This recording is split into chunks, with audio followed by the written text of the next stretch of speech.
right, perfect. And there you all are. Welcome, everyone. It's so good to see you. We're going to jump right in because it's just a moment after 12 and I want to make the best use of our time. My plan today is to say the verse so that we can all be together in this space. And then I'll come back on camera and share an overview of today's session. So I'll be right back. I'm right here. May wisdom shine through me. May love glow within me. May strength penetrate me, that in me may arise a helper of humankind, a servant of sacred things, selfless and true.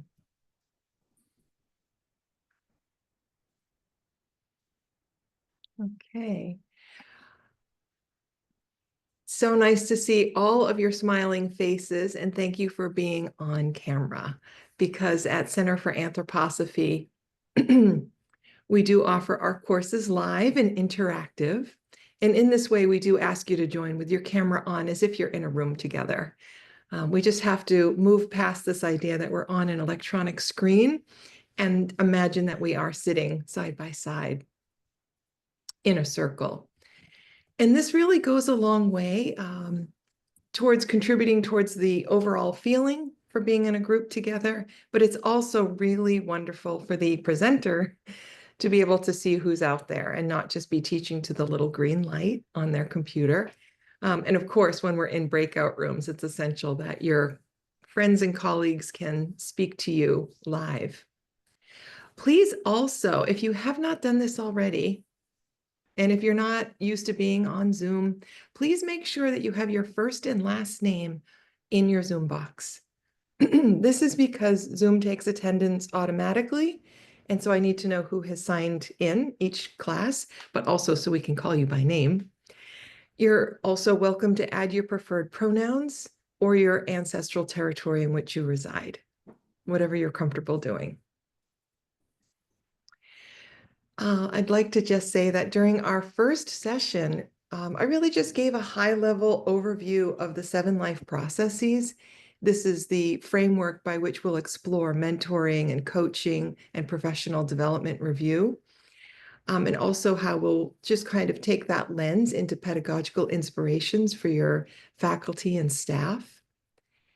And we're going to look at that throughout the training, coming back to maybe one at a time over the course of each session. And today, our special guest is here to bring us through the process of looking at breathing as it relates to professional development and all that that entails. I'm going to introduce him shortly. First, however, I would like to welcome back Lissa Bashirs, who will be leading us through an artistic activity engaged to really design and support our work with our mentees and our coachees. So welcome back, Lissa. I'm going to spotlight you along with your hands. Thank you so much, Karen. My hands are on my Golden Bridges school account. Okay. So both of those.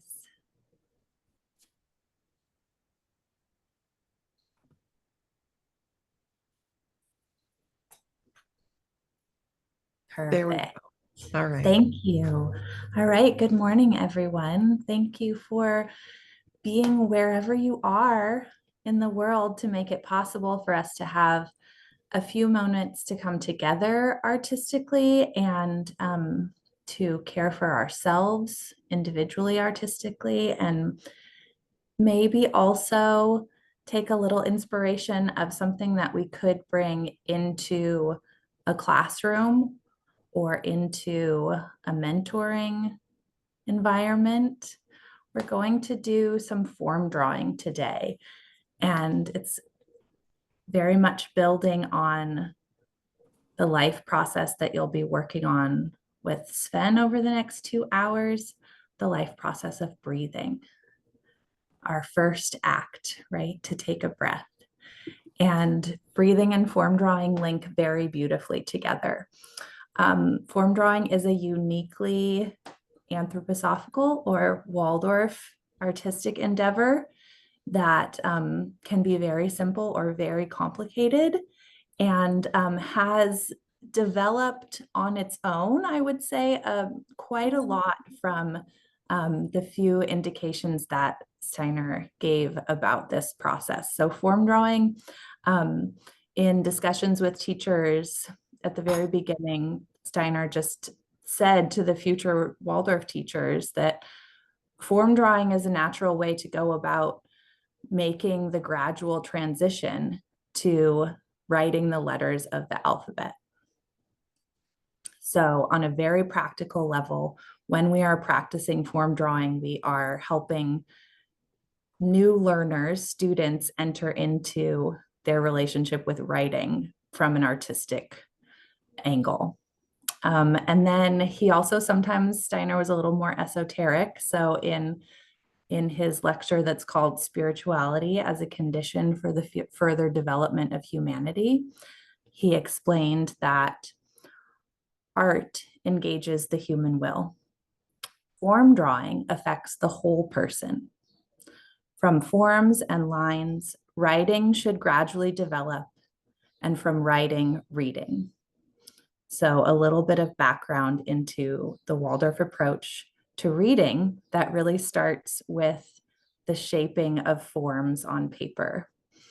And then finally, I want to share a Steiner quote from The Three Fundamental Forces in Education, where Steiner says, "We sense the formative activity best when we follow the way a child makes a form and then smooths it out."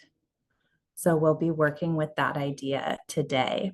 And I've asked Karen to update the artistic resources slide deck after our time together so that we can include, I'll take some pictures of the work I'm going to do so that everyone can reference them. So to link form drawing to breathing today, we're going to be working with the lemniscate or the figure 8. And hopefully you have paper. This is just a sketchbook that I have, and we're going to use several pages. So if you have newsprint or some sort of paper that's not too precious, that's great. Students love to do these things on chalkboards, in sand.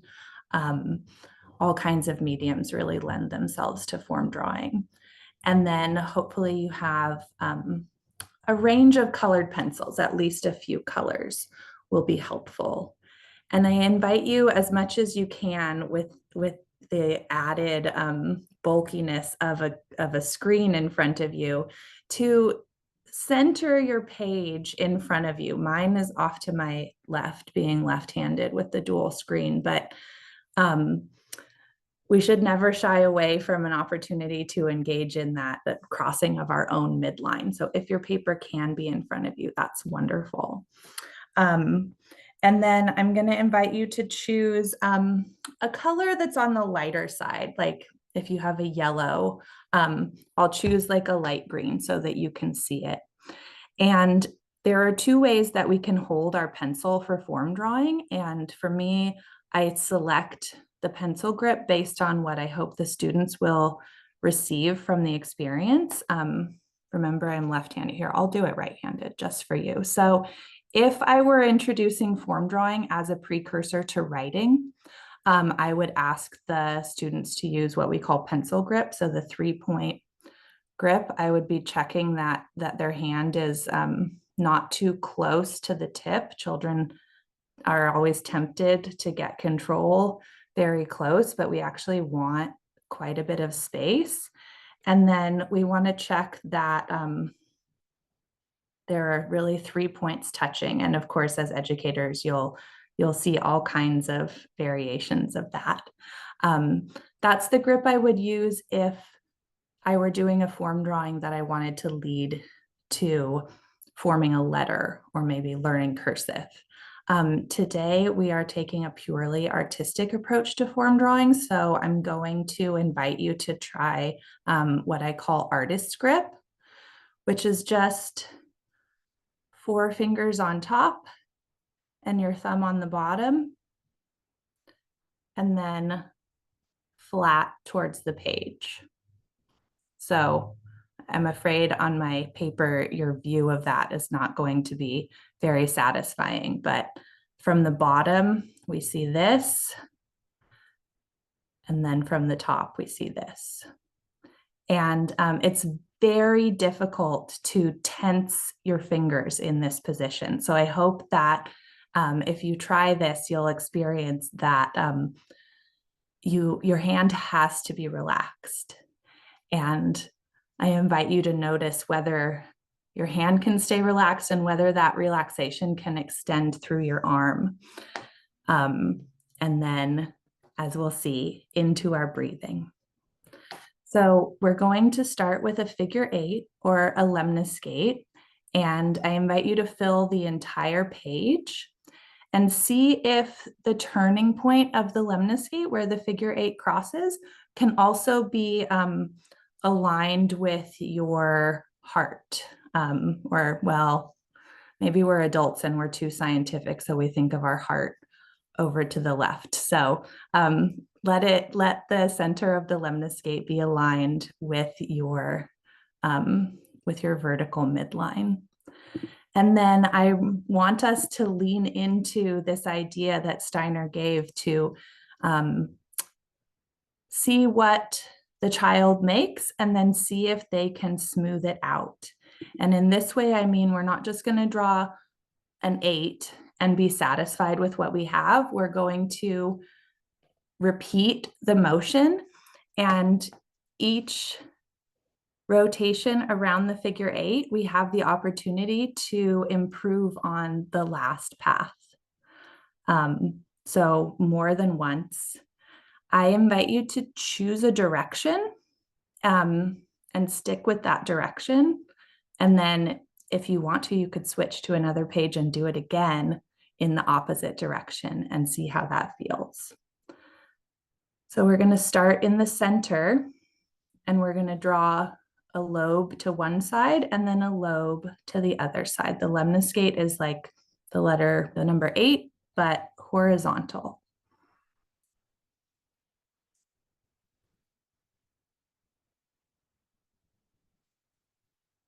So go ahead and join me.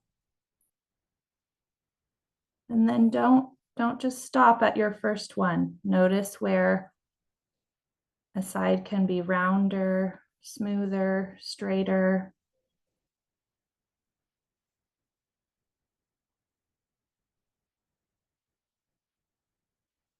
And then when you're in a flow, turn your attention to your breathing.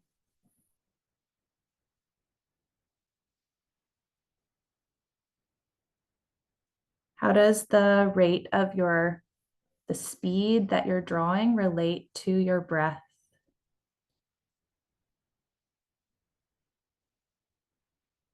In breathing, grace may twofold be. We breathe air in, then set it free. The in-breath binds, the out unwinds, and thus with marvels life entwines. Be thankful then when we are pressed, and thankful too when we can rest.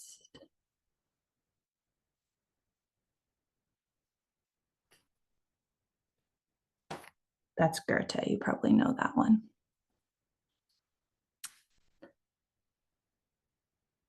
So find a place to pause your work and look at it with a bit of an artistic critical eye, and then choose a stronger color. I'm just going to choose a darker green, and I'm going to hold my pencil with artist grip, and I'm going to select the path that represents my best work.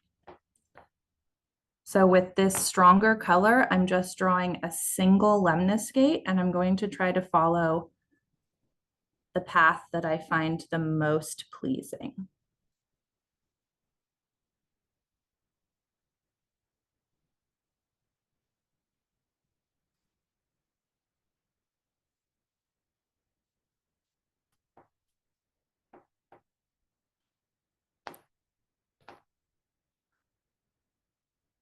So I often do this with the children.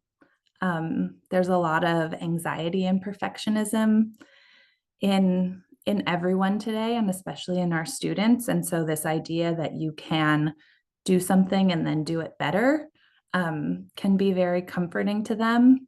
And then I like having a final pass on the best representation so that each activity reaches a sense of closure.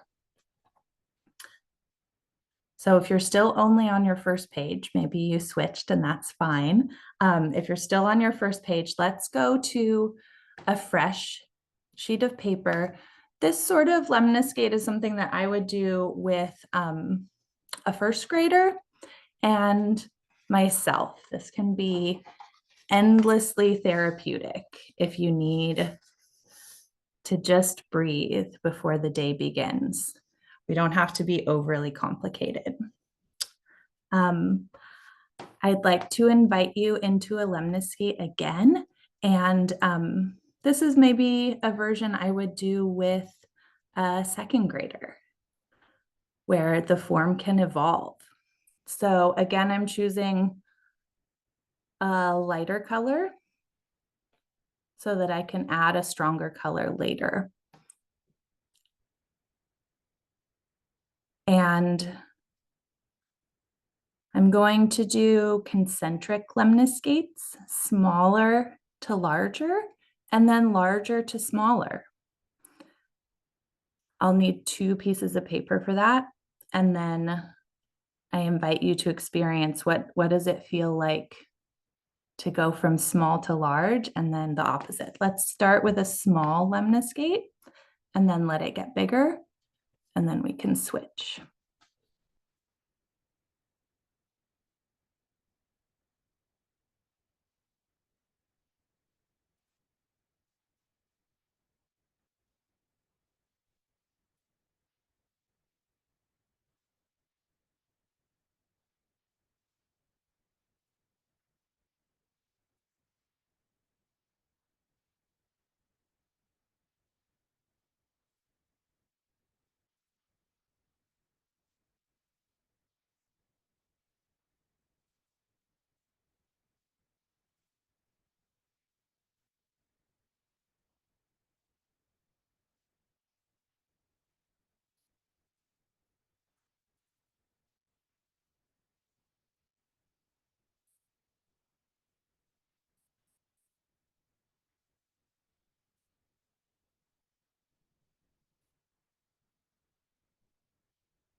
You can take a second pass over the same form.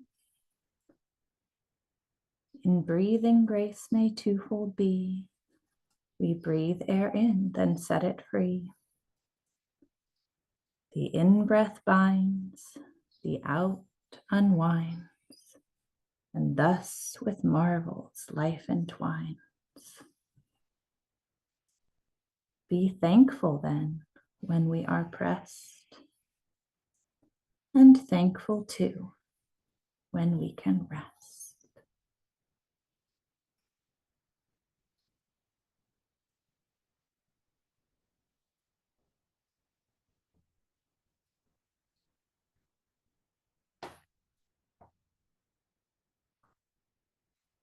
Let's try a new page where we start with a full page lemniscate and let it grow smaller. You can choose any color. So full size.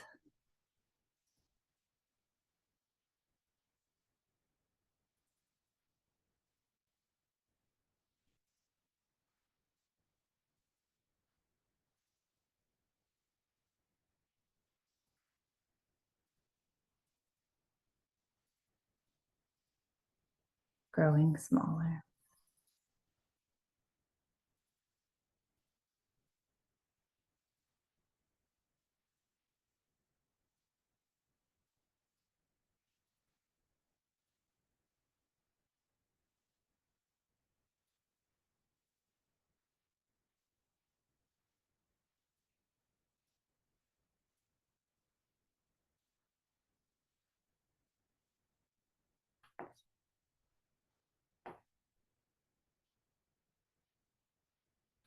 I'm not happy with how thick one of my lines got, so I'm just going to choose a stronger color and go back.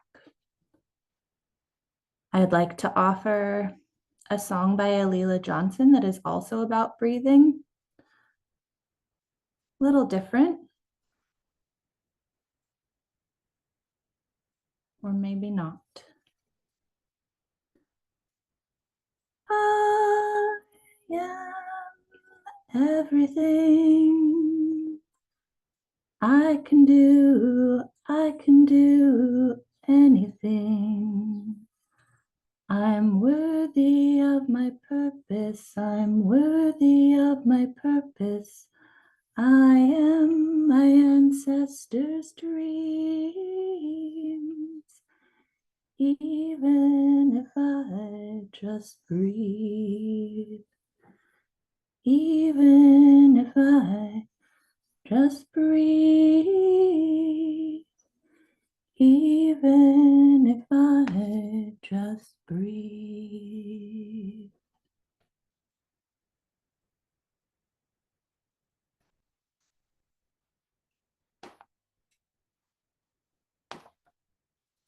And then one more lemniscate that I would bring to a third grader gives us this experience of what happens when things fall out of balance, and then how can we bring them back into balance. I'm going to choose a lighter color, and I'm just going to place one lemniscate on the page. So you can join me on a fresh page with a full page lemniscate. Inhale. Exhale.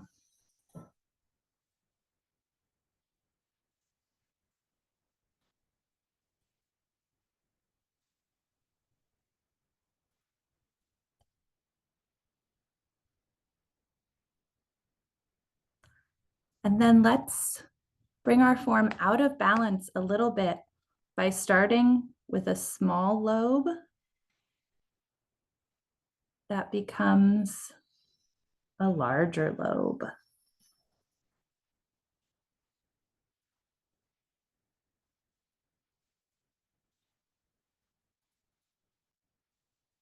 Now we have this uncomfortable feeling of a form that is asymmetrical. But we can keep going and do the same thing again in mirror form to bring it back into balance. So we can start, in my case, it's on the left with a smaller lobe and the larger lobe. Sorry, I'm going off my screen here.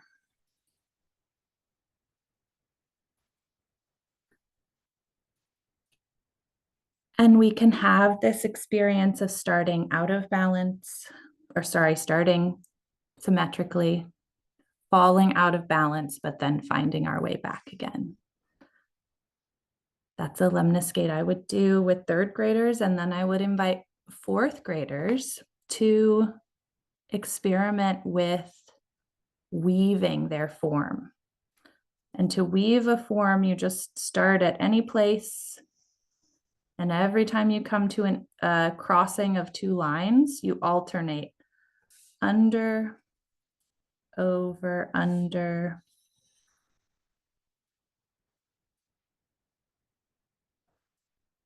over, under.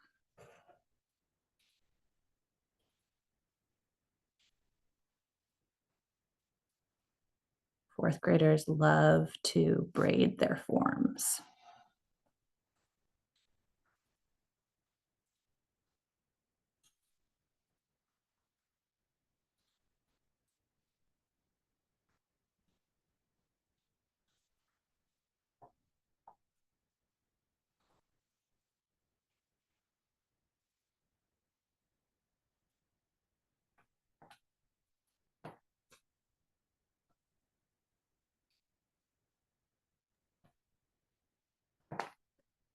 So I will leave you with that, of course, we could keep going forever breathing into lemniscates, and I hope that you do today and beyond. And I will wish you well with the rest of your class this morning and look forward to seeing you next month. Thank you so much. I really appreciate it. I think it's so wonderful to just go back to the basics like this and remember that the exercises in the artistic part of this class are not necessarily designed for each of you to take back to your classes, as some of you teach early childhood, some of you are in the high school or subject classes. But as Lissa was saying, it was bringing an exercise of breathing. And no matter who you're mentoring, it's a wonderful opportunity to sit down and do something artistic with them, even if they're not in a school. So thank you, Lissa. We'll see you next month. And now I get to introduce Sven Saar, who is our special guest presenter today. Now, Sven has over 30 years of experience as both a class and high school teacher in the UK and in Germany. And he has designed and runs several staff development and mentoring systems. He is the founder and co-director of The Modern Teacher, and he works with students, teachers, and schools in many countries. I first met Sven at the Teachers Conference in Dornach at the Goetheanum a couple of years ago. I was in the process of birthing this program for North America, and I met Sven, and he was already well on his way in doing this work in the UK. And he just has so many insights to offer, and I'm so honored that he's here with us today as part of our CFA crew. Sven, thank you so much. I'm going to go ahead and spotlight you. You have until 2 o'clock our time, so an hour and a half from now. Thank you very much, Karen, and welcome everybody.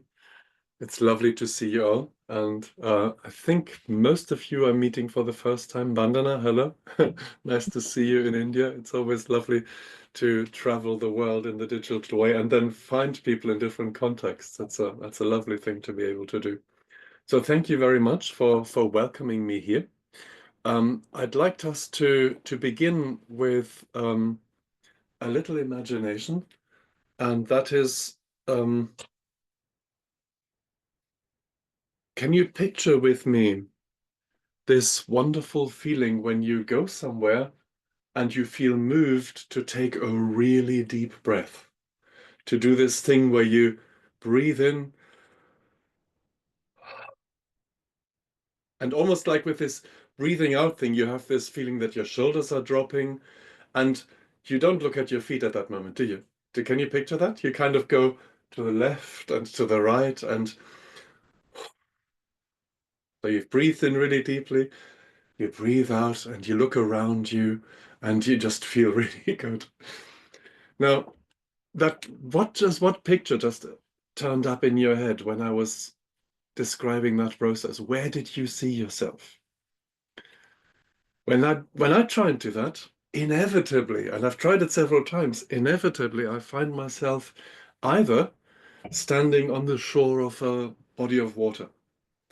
So I'm standing here, beach is behind me, water is in front of me, and I can see for a long, long way, and I kind of go, oh, isn't this lovely? Ah, oh, just breathe the air. Yes. Maybe, 10 minutes drive from here is the Channel coast. So I get that on quite a regular basis there. But depending on where you live, you might have also pictured yourself stepping out of the cable car at the top of a mountain on your first day skiing. Yeah. And you've sort of, untangled yourself from all your stuff and from all the people around you. You've skied down the first 100 meters and you just stop yourself and you see the panorama in front of you.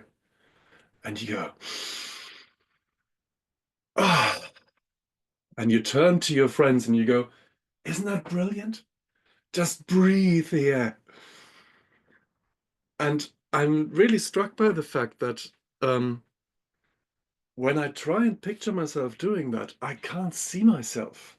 in the middle of Hong Kong or New York, or sitting in my car, or not even riding on my bike. So it's not just to do with the coldness and the freshness. There seems to be something else that needs to be in place for me to be in that space where I feel and not only can I breathe freely, but I want to breathe deeply. What do I need for that? When I was a very young man, I used to go rock climbing, for example. So I was in a similar environment, halfway up a mountain or something like that. But never ever did I, during climbing, have a moment like that. I needed to be on the top, having climbed, and being sure that I wasn't in a position where I could fall off anymore. Yeah, it was like other stuff needed to be out the way. So what I'm thinking is I need clarity. I need some kind of certainty and security, something firm to stand on. For example, as I'm crossing the Grand Canyon on a rope, I probably am not likely to have that moment. But maybe as I'm standing by the side of Grand Canyon, I might, as long as I'm not in danger of getting all wobbly about it. So I need sturdiness, security, and I somehow need width. I need to be able to see what's in front of me, maybe even the absence of stimulation. Lots of taxis going to and fro to the left and right.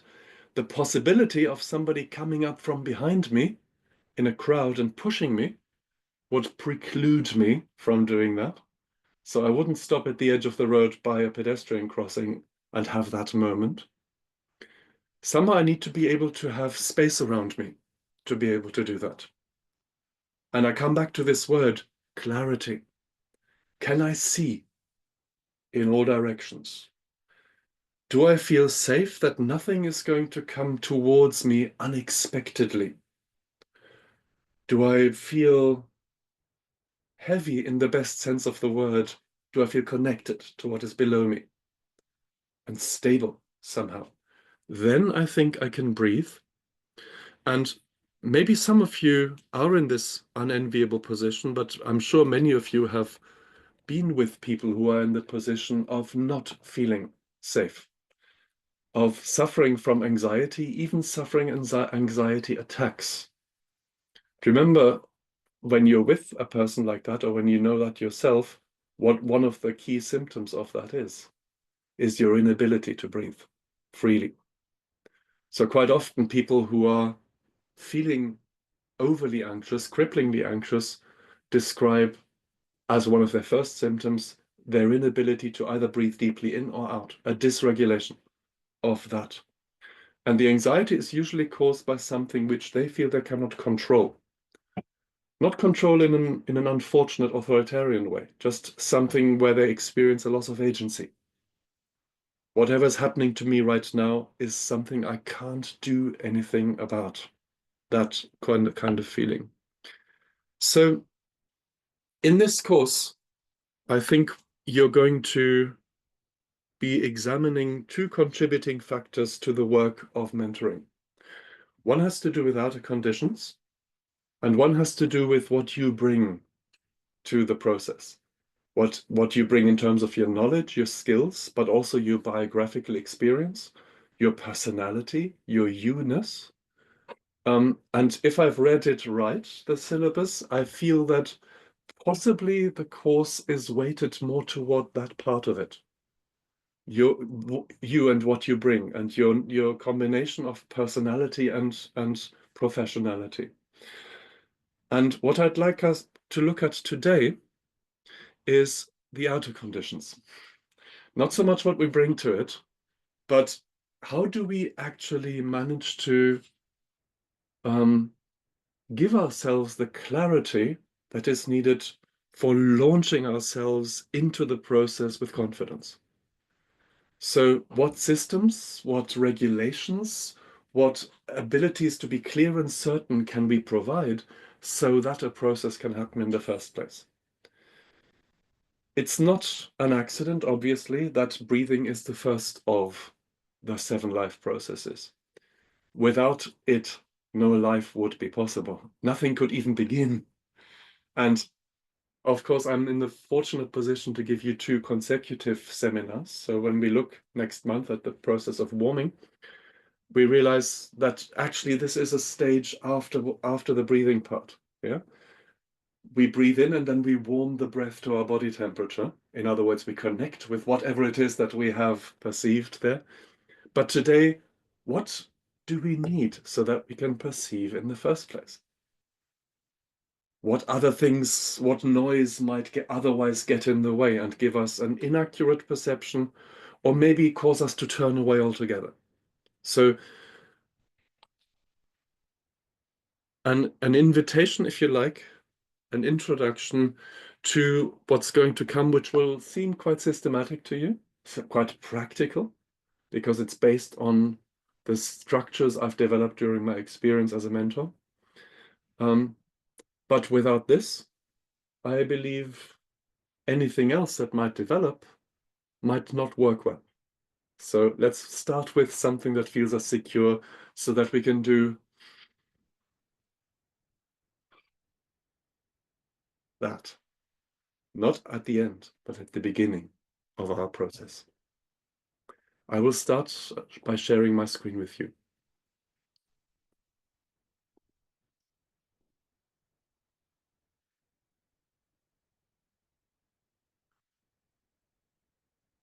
So you will see 2 sets of 3 words here. At the top, development, mentoring, and appraisal. I will come back to that in a little moment.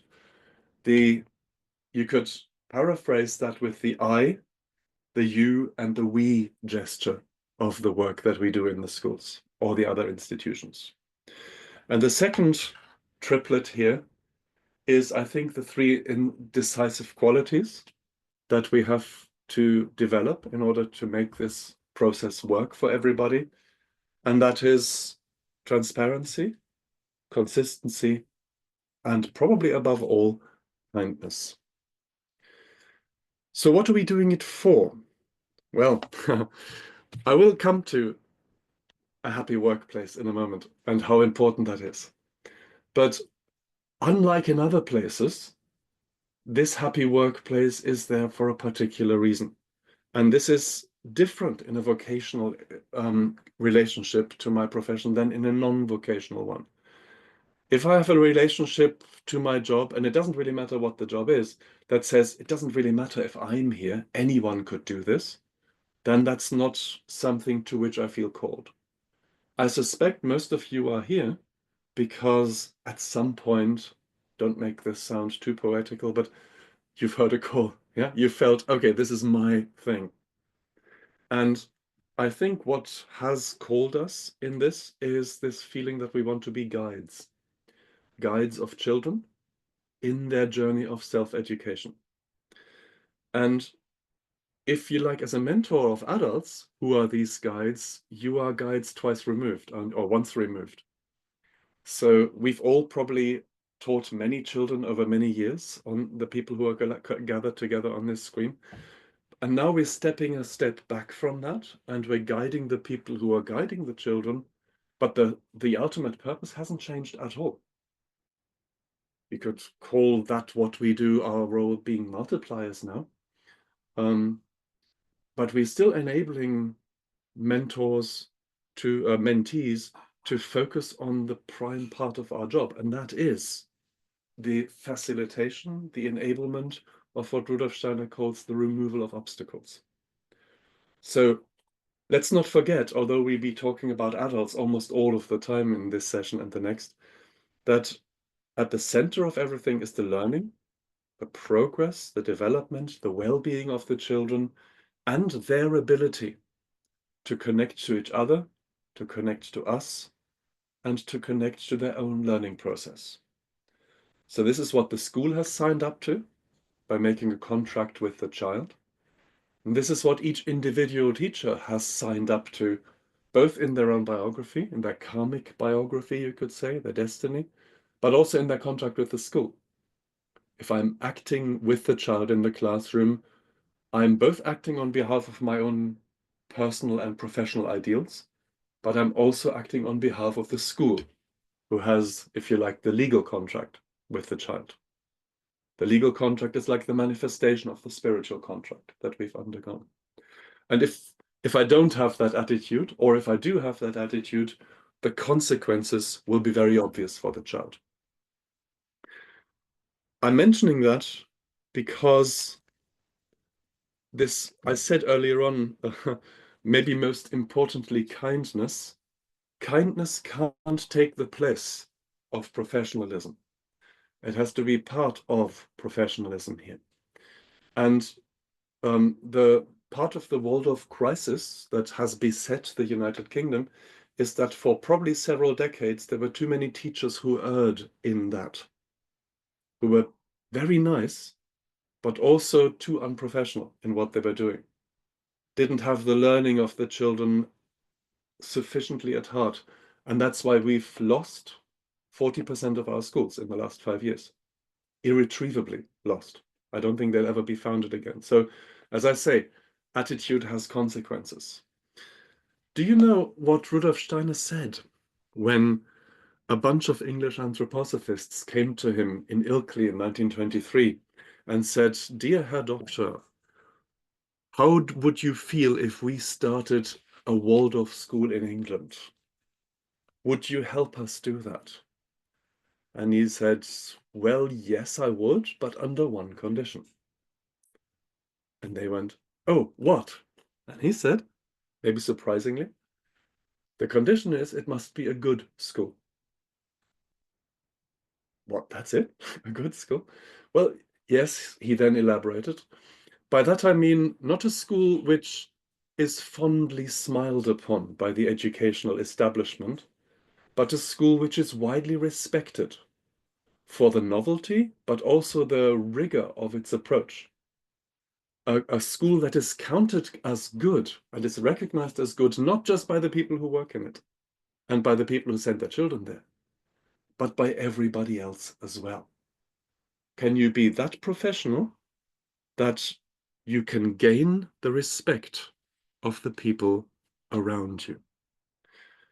So it's a tall order, if you like. Yeah. So you want to be a revolutionary, you want to be different, you don't want to be cold and results focused overly, but you also want to be, yeah, for want of a better word, professionally respectable in what you do. And you probably have heard this misquote many times in your career as a Waldorf teacher. You can motivate people through 3 factors: fear, ambition, and love. In the Waldorf school, we do without the first 2. It's on many school websites, actually, but as it looks like Steiner never actually said this. Several people have tried very hard to find this quote and haven't found it in any of the 170 educational lectures. So if you know a source of this, I'd be grateful for a tip, but it looks like it was only attributed to Steiner. However, it's still a very valuable thought, because we're all familiar with these first 2 ways of motivating people. So that's the outcome. And if you don't get the outcome, you will be punished. You will fail your exams or you will lose your job. That will make you work harder. Of course, that works. Secondly, if you manage to do this, you get a gold medal. If you manage to do this, you'll get $5. If you manage to do this, you'll get half an hour on the iPad. That works as well, ambition. And when Steiner says we'll do without these 2, or when we say we do without these 2, we'll have to replace them with the wish to do things well for no reward and not fearing the consequences. In his philosophy of freedom, Steiner calls this ethical individualism. He talks about the doing something because we love doing it, doing a deed for the love of the deed. So he's not talking about sentimental love when he says love here, or kindness. It's a different quality. I'd like to briefly digress by introducing you to a Dutch organization that some of you may have heard of. It's called the Buurtzorg. My apologies if I don't pronounce this correctly. It's 12 years old, and 12 years ago, its founder, Joost de Blok, who you see on this screen, was working for a company that supplied home healthcare to people in the Netherlands. And like many home healthcare nurses, in fact, my daughter has just started in that profession, he was stressed and dissatisfied by the lack of time he was allowed to spend with his patients. At the end of that particular career, they were given 13 minutes on average per client. Now, if you've ever changed somebody's surgical stockings, you realize what a stress that would put you under, okay? But it was necessary because of two things: profit maximization and bureaucracy, form filling, in other words. So in the end, he said, I'm fed up with this. I'm going to step out of being employed by this company, and I will take my clients with me, and I will offer a better service to them for less money. And he took 3 colleagues with him, and as 4 nurses, they organized a little micro company. And they did all their own paperwork, and the clients flocked to this idea very quickly because they realized they had a better quality connection to their nurses now for less money. And when more and more people started to leave that state-sponsored company, the local councils, the local health authorities became aware of this, and they started cooperating. They said, can we hire you? And de Blok said, yes, but only on our terms. So I promise we can save you money, but we're going to do our own admin. And every team of 4 nurses will self-determine what they do and how they work. That was 12 years ago. This company now has 950 teams and 10,000 nurses. They provide more than half the healthcare in all of the Netherlands, and they operate in 25 countries. And I was very pleased to be present when Joost de Blok was interviewed for radio, for Swiss radio. And one of the questions the interviewer asked him was, how do you motivate your staff? And he said, I don't. It's not my job to motivate them. If they're not motivated to do nursing, they should find a different profession. My job is to remove the kind of things that will frustrate them, not to motivate them to do this in the first place. And I found this so inspiring as something that what is effectively now a CEO of a super successful company would say, because you know what? That's you and me too, as mentors. If for some reason the people we mentor don't like what they do, there's nothing we can do about that. Absolutely nothing. Yeah. If they don't want to be teachers, we can't make them be teachers. If they somehow don't feel it and they feel it, they're in the wrong place, there's nothing we can do to make that right. They need to find that in themselves. What we can do is to try and find out what the obstacles are, what might artificially and unnecessarily make it difficult for them to love their job, and help them to remove those. That's a different thing. But it's not our job to motivate anybody. Self-motivation, just like self-development, is an absolutely vital tool for the world of teacher. So I've talked enough for now. I'd like you to have a conversation with each other for a moment. We're going to put you in groups of 2. Just a little, we'll just have one partner to talk to. And the question is, how was your mentoring when you started? And please feel free not to talk about the mentoring you received in the Waldorf school where you were. In case you were a nurse or a shop assistant or whatever it was, when you started on that profession in which you then remained for a while, what form did your mentoring take? To what extent did it help you or get in the way?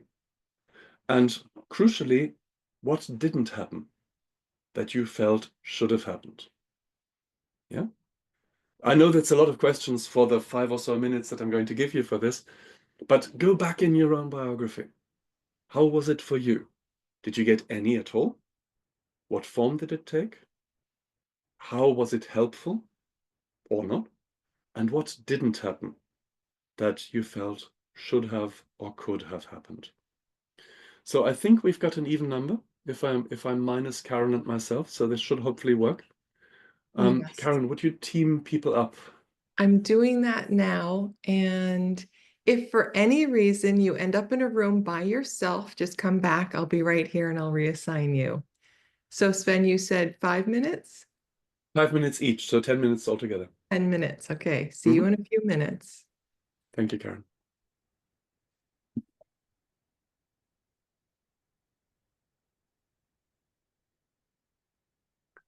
And I guess we can pause the recording at this stage. We will. So, welcome back. I hope you found that dive into your own past not too traumatic. I hope more good things happened to you than bad things when you were like that.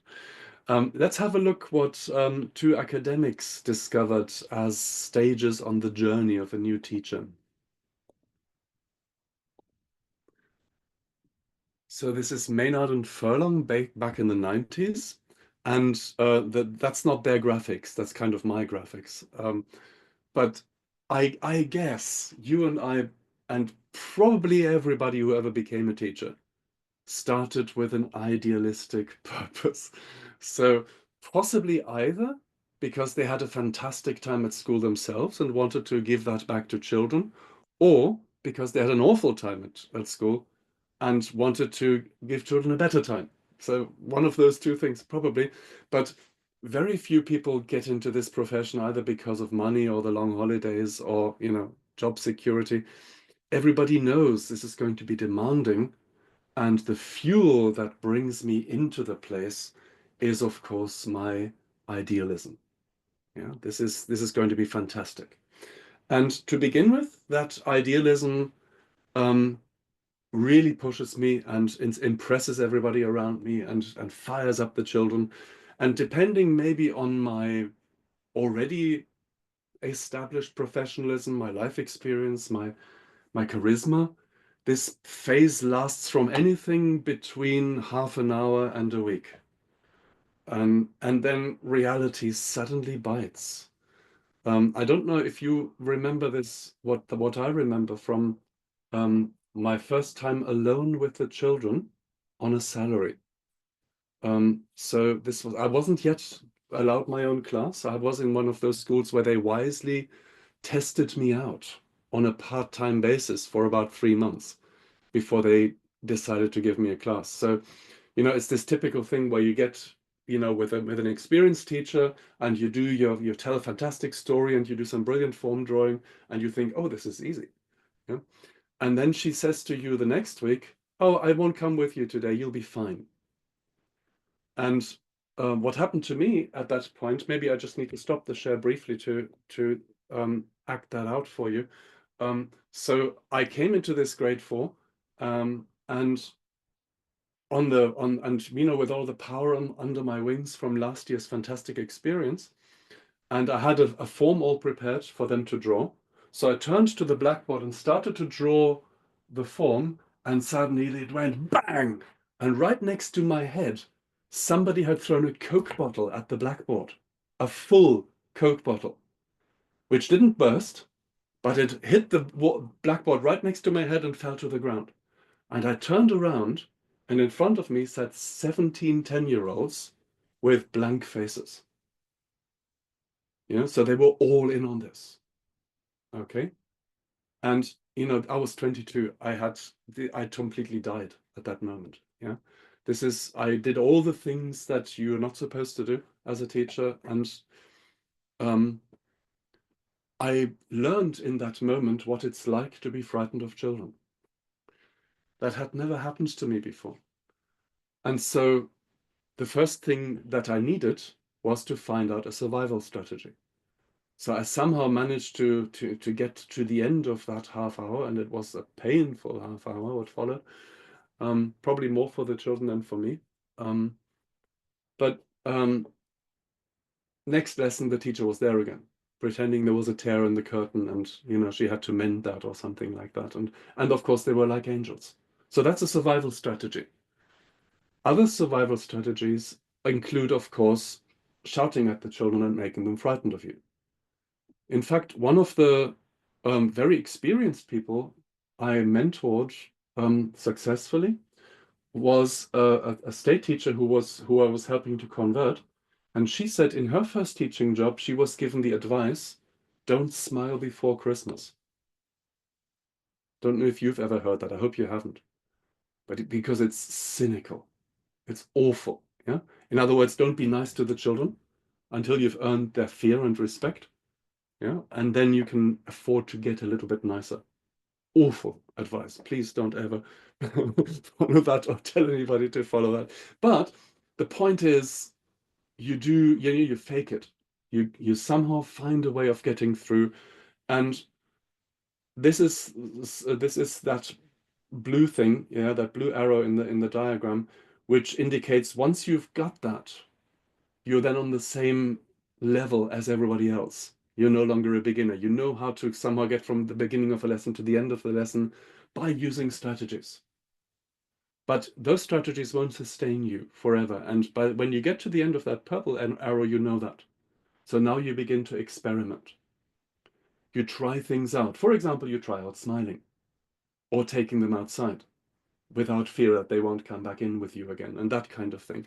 And that is why that green area is so chaotic. Every day you walk home and you think, oh, today I was a great teacher. You know what happens on the next day, of course. So this is one step forward, two steps back, two steps forward, one step back. And this may, again, go on for months. And at some point you find your plateau. And then you begin to sail smoothly. You go into the classroom without fear. In fact, you go home and you smile without feeling guilty about smiling. And you somehow have that warm glow that actually your class, your colleagues, the parents of the children, everybody kind of is in tune. And so you keep doing that. You keep doing what works well. That could go on for years, in fact. But everybody who's in business will tell you that that plateau is a dangerous place because there's no such thing. It's called entropy. If you keep going with the things that you do well, some of you may have colleagues in that position. You go through your first 8 years, and then what do you do in your second 8 years? You keep the things that worked and you drop the things that didn't. And that takes you to 16 years of being a class teacher. And then what do you do in your third way round? Some people still do the things that worked the first time round, and they forget that they now have a new generation of children who grow up with screens, for example, and won't be able to be controlled with a single look like you did 16 years ago. New approaches, new paradigms, new necessities come into, and if you don't manage to do that, then you suddenly begin to be counted as old-fashioned and a little bit past it. And what you thought was a plateau actually isn't a plateau, but it's a gradual descent towards retirement. So what do you need? You need a new opportunity. Ideally, before this stage, somebody, a professional friend, your school leadership, maybe just your parallel teacher, or maybe your higher self needs to tell you, how about professional development? Before you have to have it, maybe you can do it a little bit earlier. And I think there's a duality here. I think you as an individual teacher, you need to invest in your professional development. And hopefully for most of you, for most of us, that investment will largely be time. How do I get better? How do I stay contemporary and relevant with what I do? Hopefully you're in the position that I was through most of my career, that you don't have to pay for these things, actual money that you own yourself, because the school should be very happy that you do this kind of thing, like the training you're doing now. That's exactly what this is. Yeah.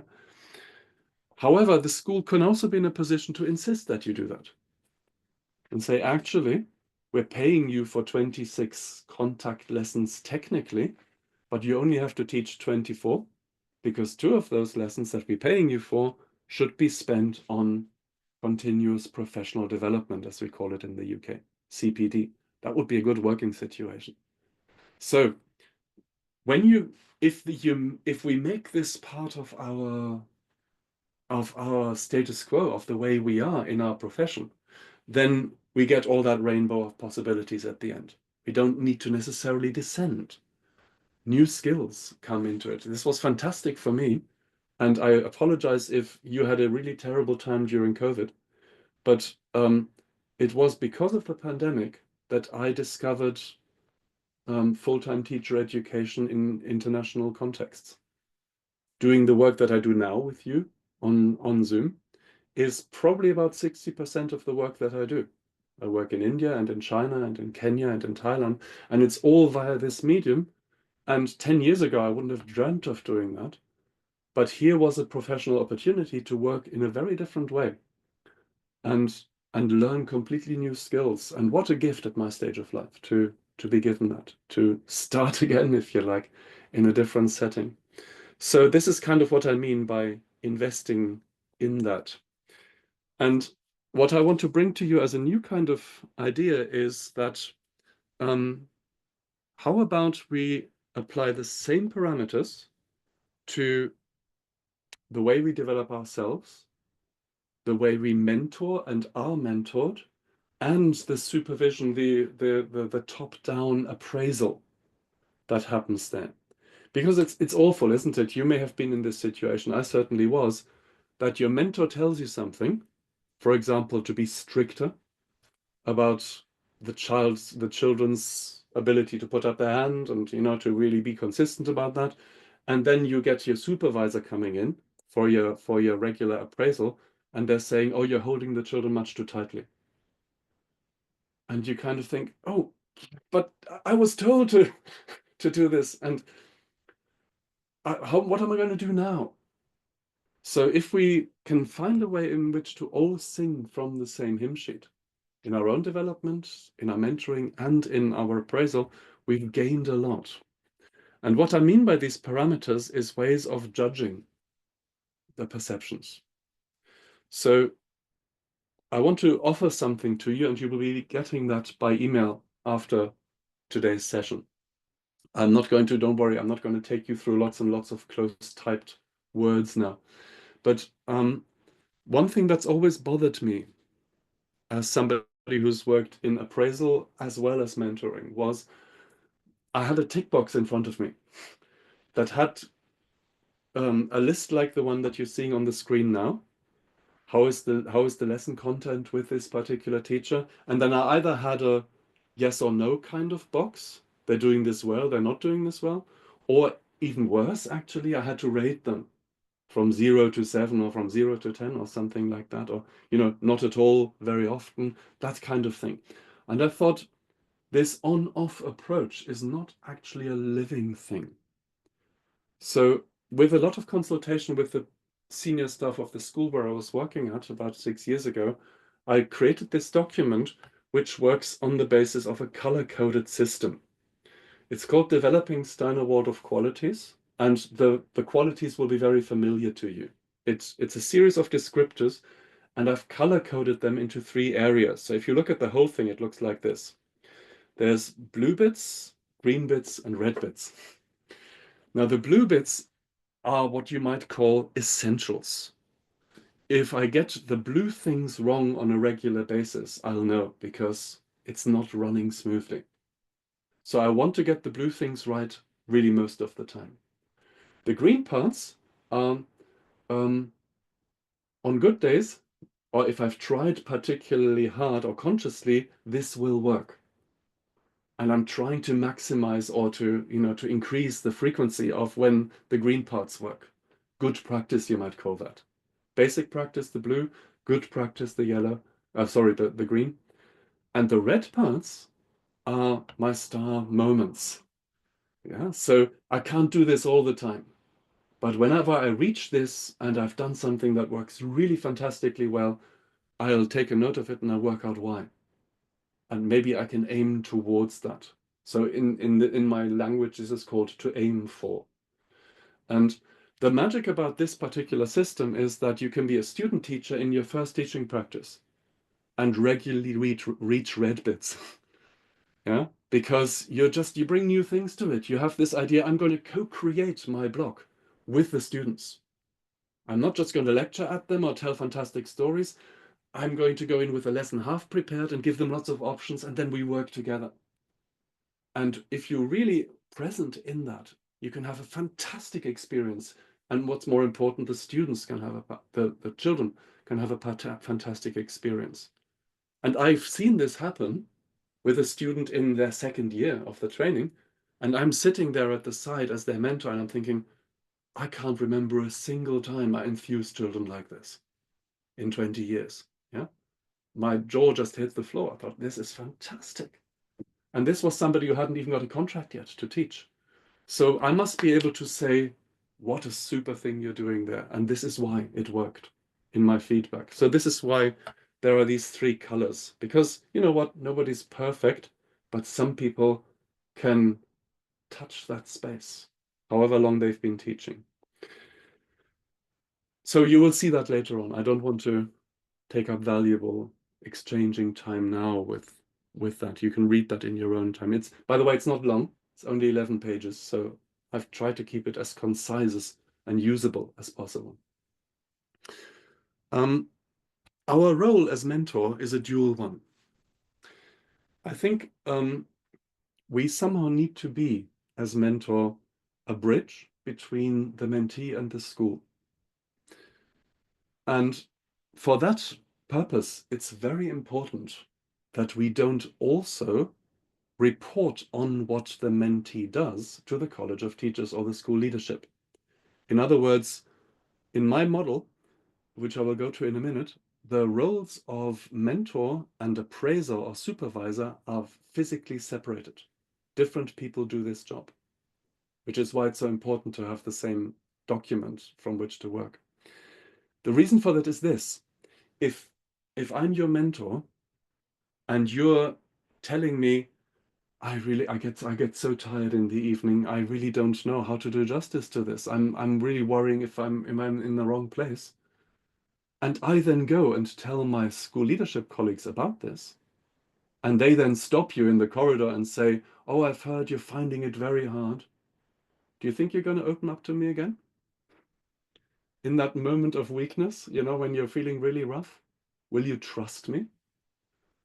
Will I be the person that you can come to for practical advice? Because what did you want at that moment? You didn't want me to share with my colleagues how you feel. You wanted me to help you. You weren't asking for an assessment of your situation. You were asking for help. You were asking, can you maybe give me something just for the next 2 or 3 weeks that will make my job a little bit easier because I'm really struggling right now? And maybe if I go through this crisis, I'll feel better. That's my job, to help you as your mentor, okay? But it's only half of my job. The other half is to represent the school to you. Because let's stick with this example. If this remains the story, and I actually feel that the children are beginning to suffer, then I need to raise a flag in your direction and have to say, look, you know what?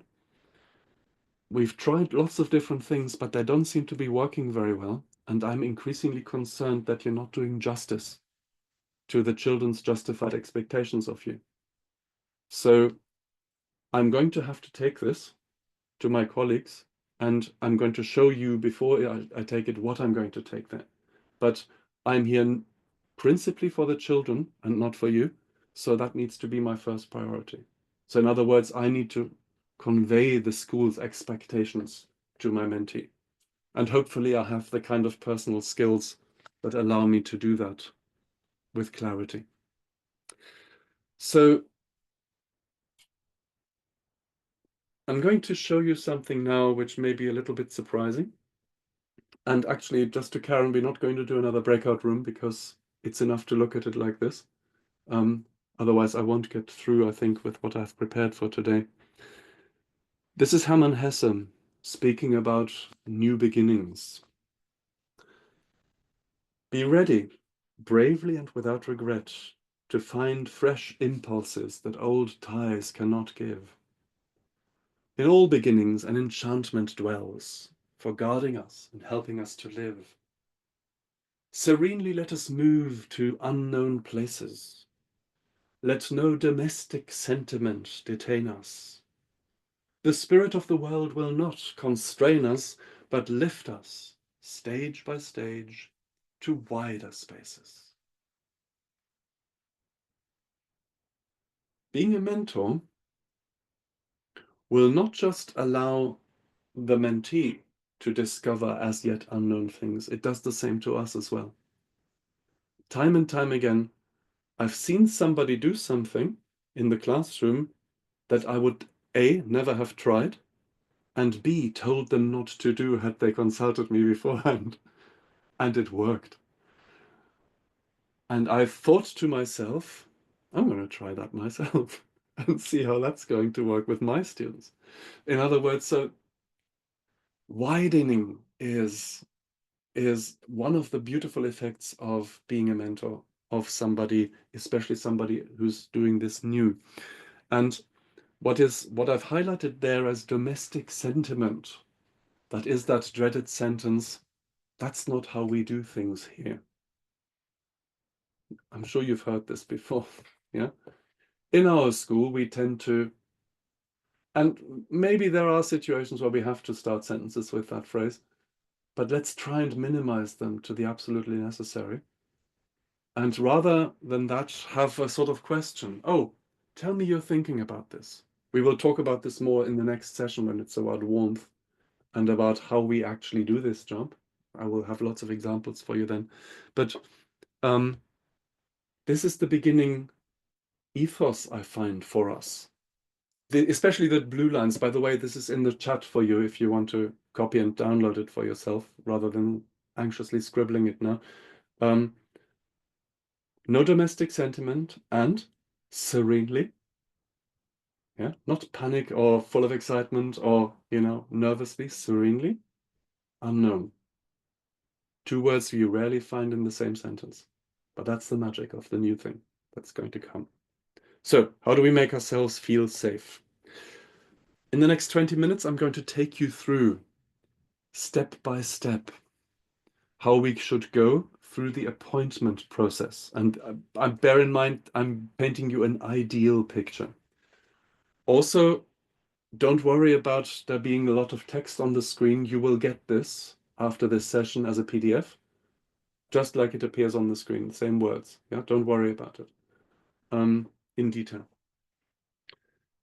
What I'm describing to you is how we can keep this process as clean and as safe and as transparent for everybody involved. So let's assume that you've got an interview of a new applicant, and in your school leadership, college of teachers, faculty meeting, you decide it's going to be Eva. Let's call her Eva. We'll give her the job. In that meeting, and before you contact Eva, her mentor is appointed. And this mentor will get the task of contacting Eva. So she or he rings up. Let's call her she.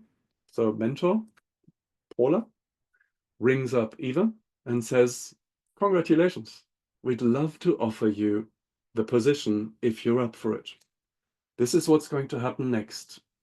In 5 minutes, you get an email from me with the staff handbook and your contract.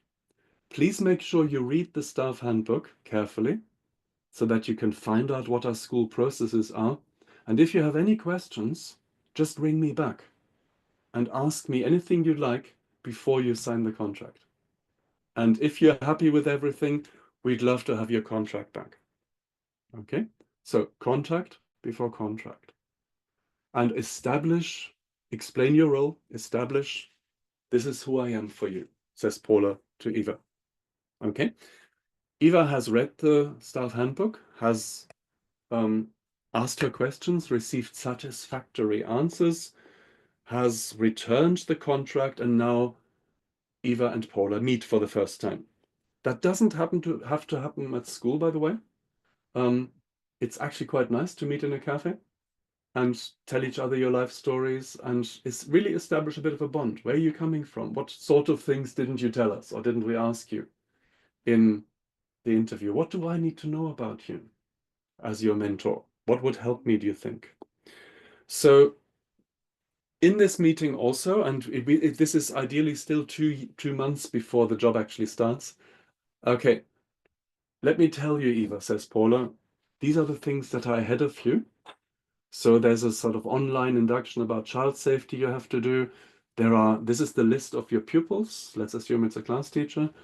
So we have to find a date for a parents' evening, maybe in the next 3 weeks. So let's see where, obviously I'm going to be there with you.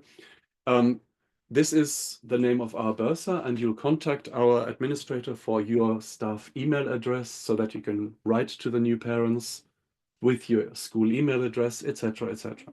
Yeah, so what we're doing now, establishing systematic and structural things. If you're in this very fortunate position that this person doesn't already have a busy full-time job, let's say it's June now, yeah, and either she wasn't teaching or she could quit her job early, you can bring her in and spend a month in the school, like I did. The favorite one of my client schools in India, they call this onboarding, and they go up to 6 months with this process on full salary. Bring somebody in, learn the ropes, do things and make mistakes and get help, all that kind of thing, before letting them run their own class in the way that they've established. Yeah. So let's say we have a month. So you spend time in the school, you have informal chats with your mentor all the time. And now comes the final week.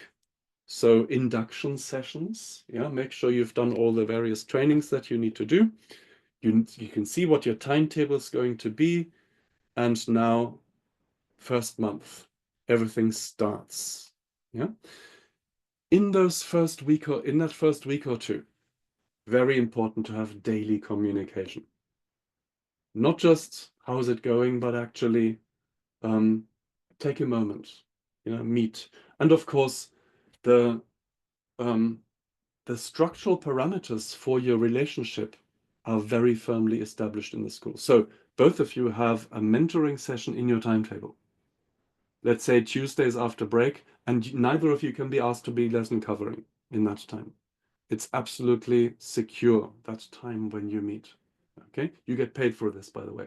It's part of your job. You don't just do that out of kindness. This is what the school expects you to do professionally, so they will honor that, yeah, by lesson loading or whatever. Very important.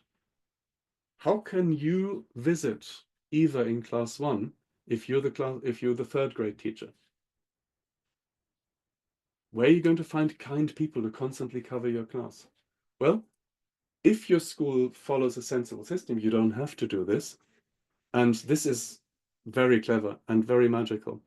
All you have to do is arrange the timetable so that each class in your school on 1 day a week has their main lesson after break and not first thing in the morning. If you do that, not only do you relax the timetable so that handwork lessons, foreign language lessons, art lessons can take place first thing in the morning, so subject teachers can come in earlier and don't have to squeeze everything into between break and lunch, but also each class teacher is free 1 morning a week to visit other classes. And especially meant for mentoring people, that's fantastic. Because you can say, you know what, my free morning is Wednesday. I only teach my class at 11. So from 9 to 11, I'm yours. I'm coming to your class. I'm going to watch you teach, ask me questions, help you, and so on. Yeah. So I'm happy to answer questions about that as well, but you can probably understand what I'm talking about. It's a change in school culture. And it took me, I'll be honest with you, it took me more than 2 years when I was school leader myself to persuade the teachers in my school to even try this. Because they said all the usual things that you would expect. Oh no, children have to have main lesson at 8:30. But once I'd agreed to try that, they didn't want to go back. because everybody was looking forward to the one day in their week when they were teaching main lesson at 11. The teachers were looking forward to it because the children are so awake. We don't have to do circle time anymore. We get so much work done on that day. And the children liked it as well because it was different. So we got used to this as a school rhythm very quickly. And the staff development program just took off from there because of this one morning a week that everybody had to use. That didn't mean they could come in later. It just meant that, you know, this was now an available time for professional standards. So this is how you get to mentor, how to visit your mentee. There's a structure, which we can look a little bit closer at next time, to the meetings that you have with each other. And maybe during the second month, you should have a review meeting of that. How is it going? Not the teaching. How is our mentoring going? Are you getting from me what you need to? Is there something that's missing? Is there something you would prefer to happen? And maybe that painful question, now you've met everybody in the staff, do you think somebody else might mentor you better than me? I advise you strongly to be the person asking that question, because the mentee will probably not dare to ask that question, because the only one they can ask that question of is you, and that's what really damage your relationship if you take it the wrong way. But if you ask it and mean it as well, then an interesting thing can come out of that. So do open that door for them. So we come back to the journaling time next time. So in your third month, the school should have set a date for the first appraisal or assessment. Karen, can I just check with you, what's the correct cultural word in the US? We currently use the word evaluation. Thank you. That's what I mean, evaluation, yes? So it says this, all this, by the way, this document is literally part of the staff handbook. Yeah. So before the new teacher signs their contract, they see that this is what's going to happen. And they see that in January, let's say, they're going to be evaluated. So from the end of November onwards, mentor and mentee can begin to prepare for that. The document that they've been working from, for example, the document that I showed you a moment ago, is also the document the supervisor, the evaluator, will use. So they know what they're going to be looking for. And in January, and ideally really not later than January, this first evaluation should take place. And it will show up a few things. Let's assume that it's broadly a positive one in Eva's case. But there's one or two things where the evaluator has doubts. So when they sit together, evaluator, Paula, mentor, and Eva, mentee, the evaluator is going to say, this is my report. This is what I'm going to send to the school leadership. And these are the 3 issues I'd like you to work on. For example, her particular, let's go with this a moment. In her scenario, the children are playing too much and not learning enough. It's January and they're not even all the way through the alphabet. And the evaluator says, I think you're only spending 15 to 20 minutes with what one might call academic work. That's not quite enough, I think. You can up the speed. It looks to me like they're hungry for that and ready for that. So can you see if you can maybe do that? And I'll come back in 4 weeks' time and see how you find that. So with the help of her mentor, Eva now starts to implement that. By the way, at this point, the school leadership have had this evaluation report, but they're totally trusting Paula to handle this thing. Yeah, it's still Paula's process, your process in this case, if you're the mentor. And then comes a second visit. Evaluator comes back. In this case, she sees that, okay, not only has Eva got to the end of the alphabet, but they're now beginning to write words and they keep asking for new words and they're really excited about sentences.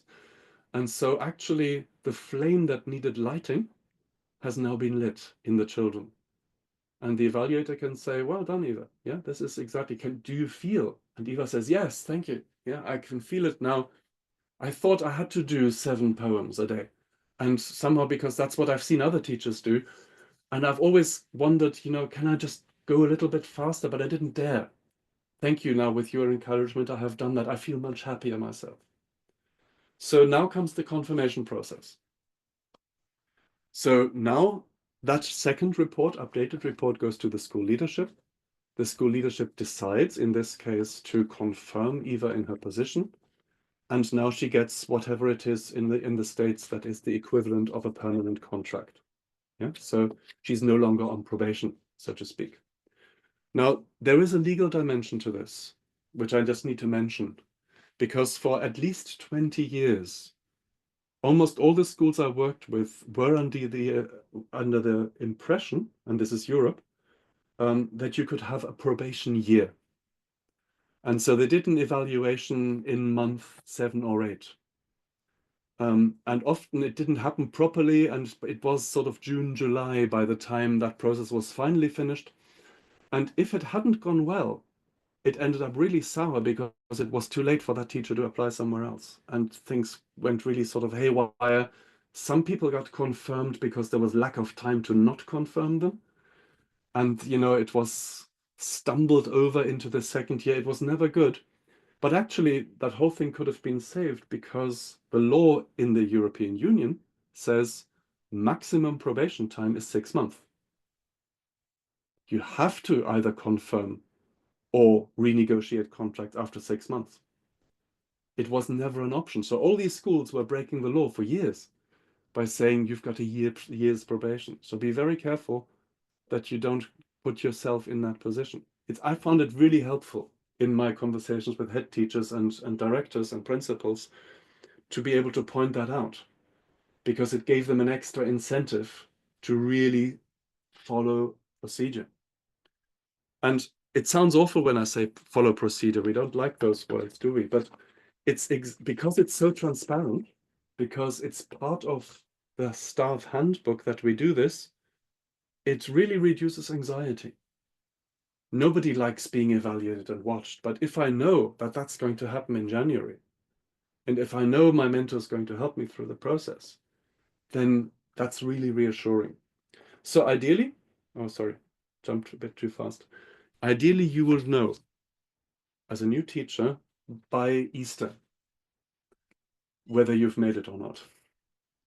And, you know, let's say you haven't made it and you're just not cut out for this. The children like you, the parents like you, your colleagues kind of like you, but it's just you made the wrong choice. It happens. So now you can harmoniously negotiate some kind of a handover. Maybe the school employs somebody else who will officially take over in next September, and you can work alongside each other. And gradually that person steps into your shoes and everything's not antagonistic. But also, let's say it goes a bit sour, and we've all been there as well. It goes a bit south, and you become defensive, and you say, well, actually, it's my mentor.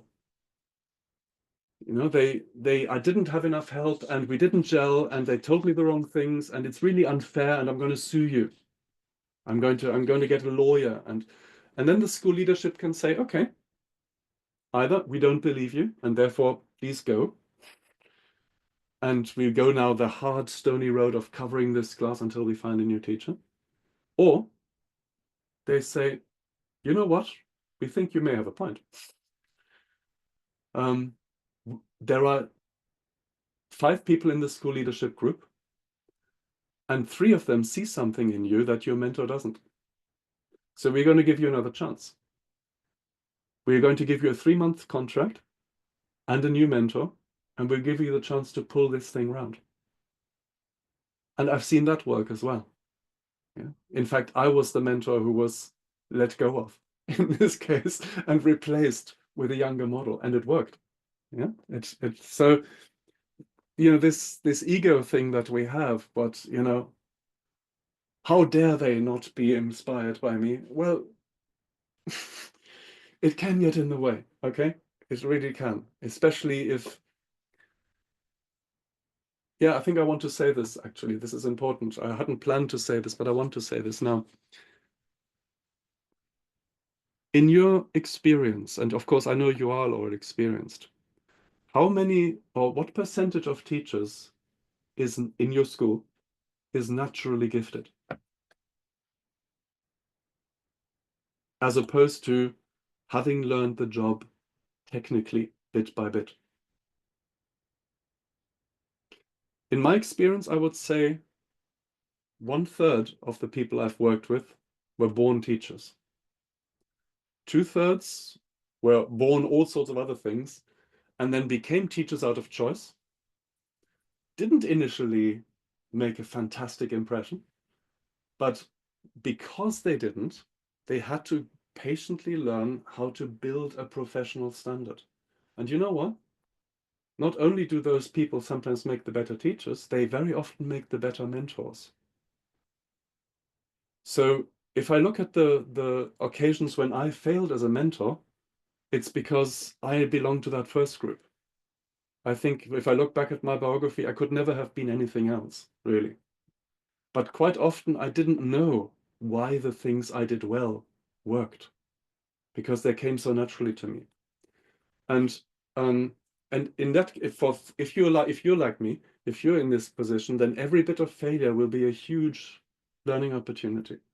So when it goes wrong with a mentee, you can then look at, okay, I've made assumptions here. I've gone from my ability to carry this through my charisma or whatever, and that wasn't transferable.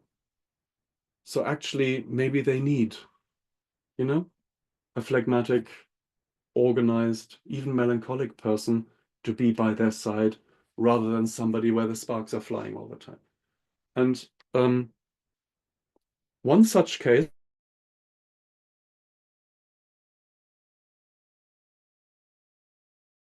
in India, Swaroop Raval is one of the most successful actors, not just Bollywood.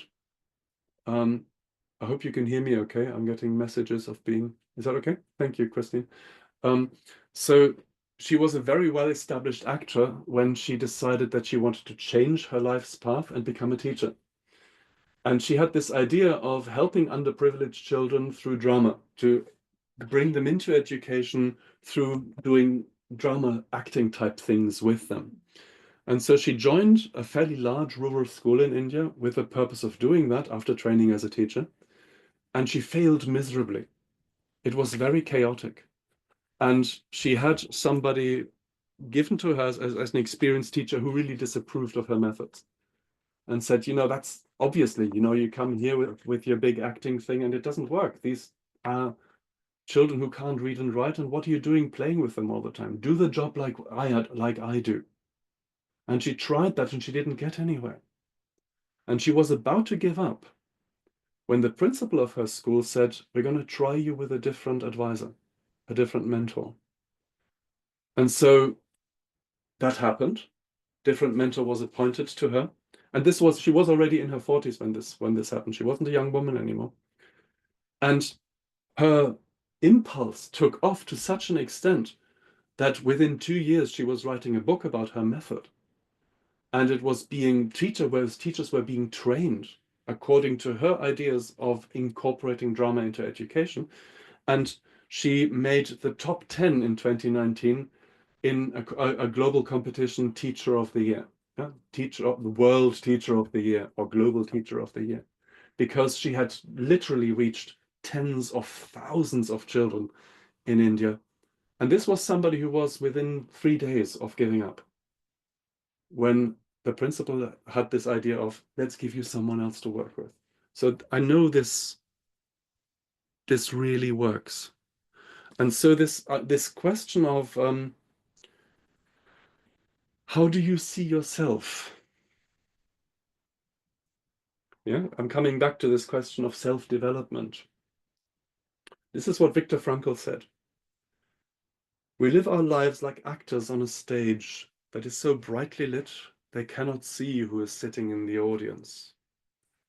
We do not know who is watching, how and by whom our impulses are received, or what consequences they have.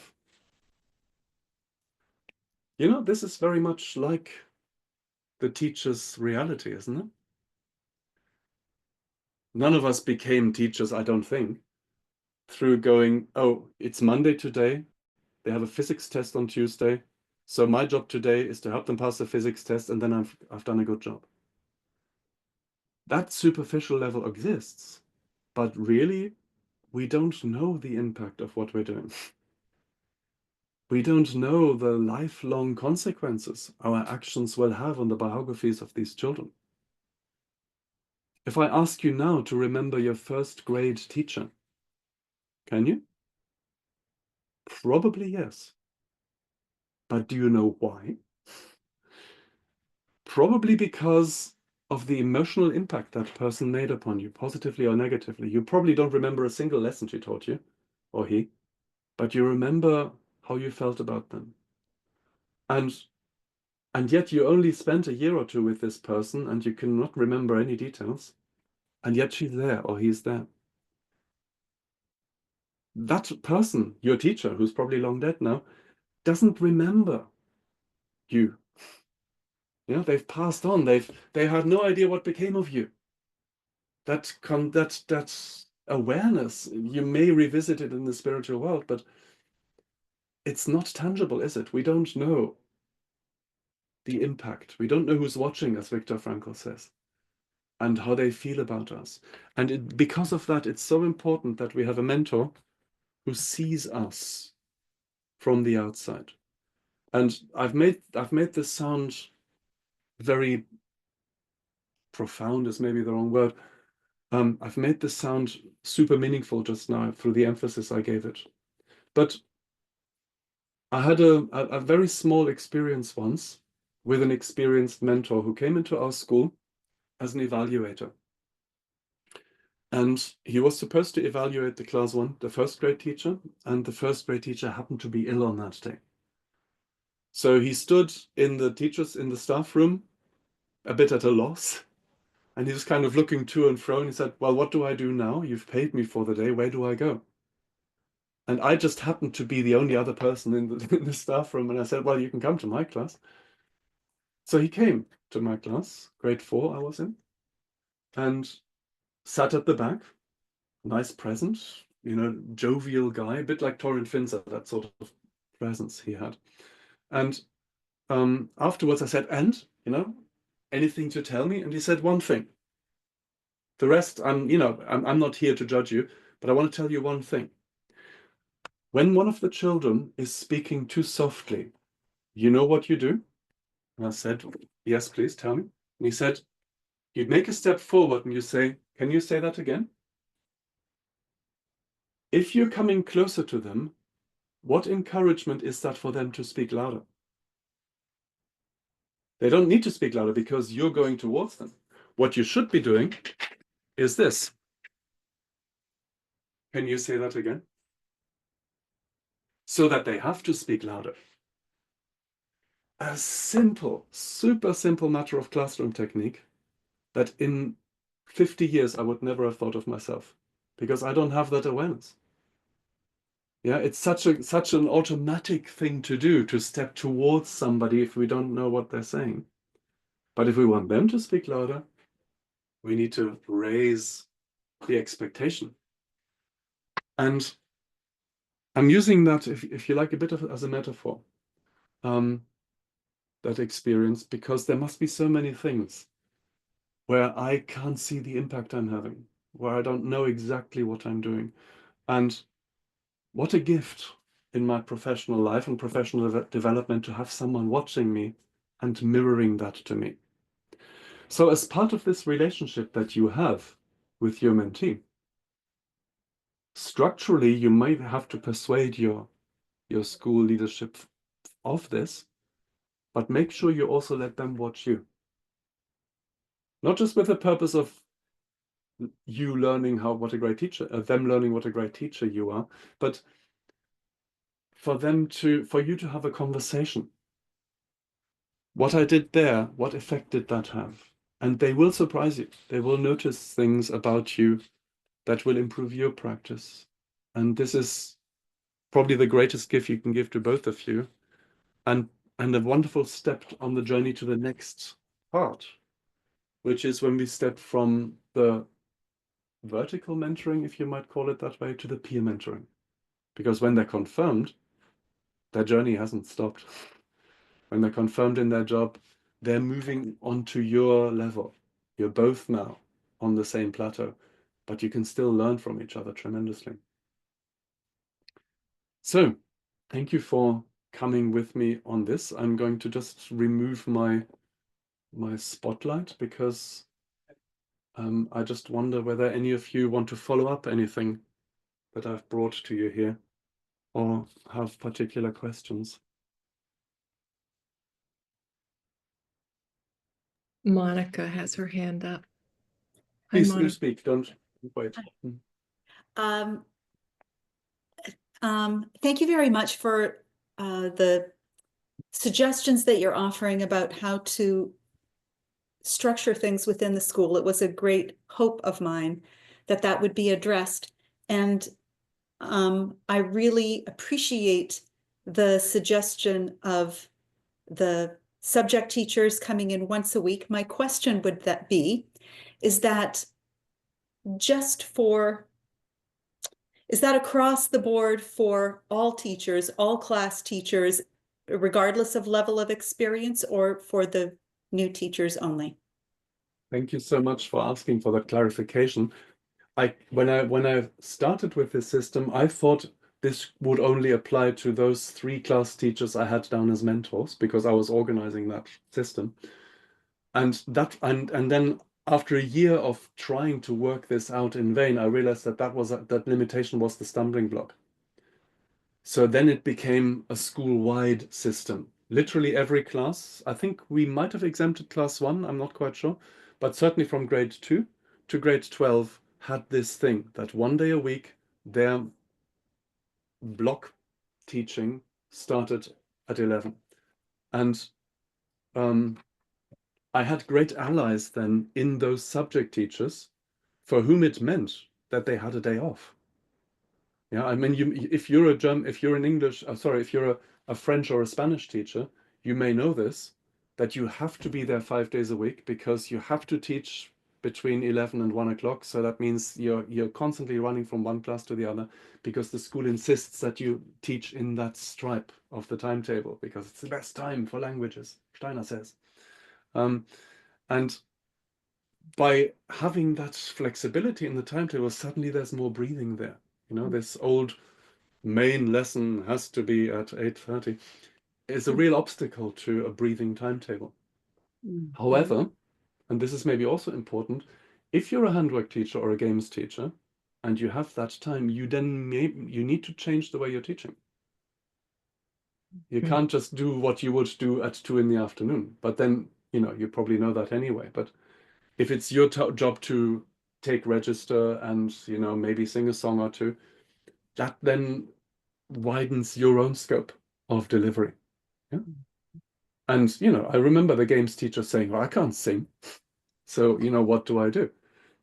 So, well, either then there's 1 day out of 5 when the children don't sing, or you get somebody to lead the singing with you, something like that.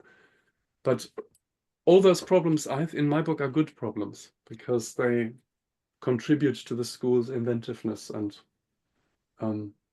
ability to respond to new ideas.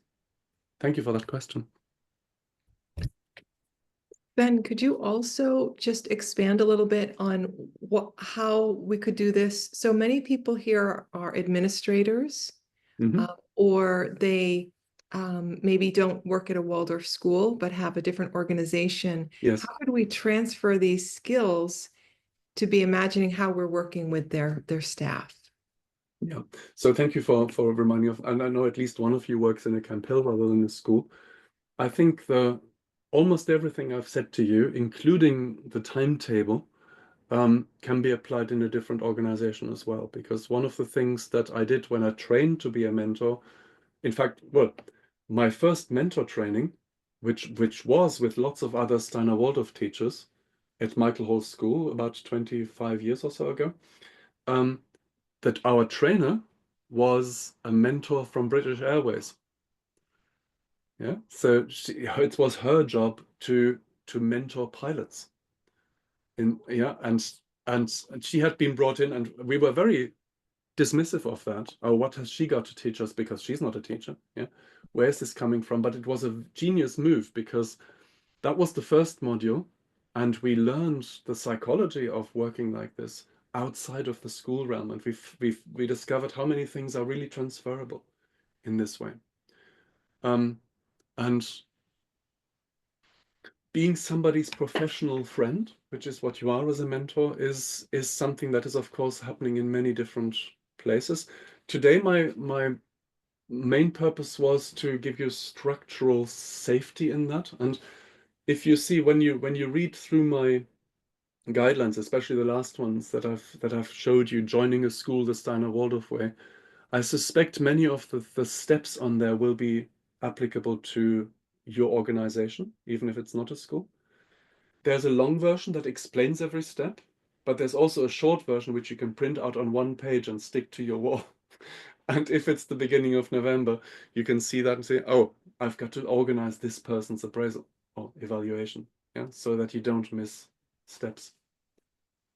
Perfect. Mhm. What a wonderful place to bring us to. Sven, I can't thank you enough. This has been wonderful. And as Sven has mentioned a couple times, he will be coming back for the next life process in April when we move into warmth. Next session in March is a working session, advisory session, and my colleague Jason Childs will join me, and we'll be working through some different steps on mentoring, coaching, and professional appraisal, performance review, evaluation, however we wish to refer to it. So Sven, thank you. Everyone who's here, thank you. See you in 1 month. And if you need me, you know where to find me. You can unmute and say goodbye. It's so nice to hear voices after just seeing you Thank you all. so much. Thank you. Thank Thank you. you. Goodbye. Thank you very Thank you very much. much. Thank Good you. night. Thank you. Thank you.